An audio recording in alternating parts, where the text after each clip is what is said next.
ধৈর্য হলো অমৃতের সমান।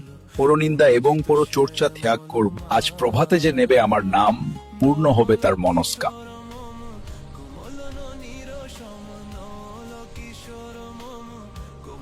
অন্যের ক্ষতি করে নিজের ভালো চাইলে কখনো সুফল পাওয়া যায় না।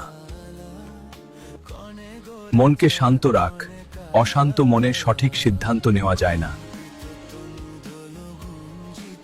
জীবের সেবা করাই হলো ঈশ্বরের সেবা। ভয় কি? আমি তো আছি।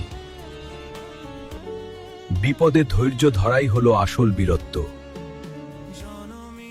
কাম, ক্রোধ ও লোভ, এই তিনটি হলো মানুষের পরম শত্রু। ধৈর্য হলো অমৃতের সমান। ধৈর্য সব কিছু মিলিয়ে দেয়। মনের ময়লা পরিষ্কার না করলে তীর্থ দর্শনে কোনো লাভ নেই। পরনিন্দা ও পরচর্চা ত্যাগ কর, তাতেই তোর মঙ্গল। অহংকার করিস না, অহংকারই মানুষের পতনের মূল কারণ।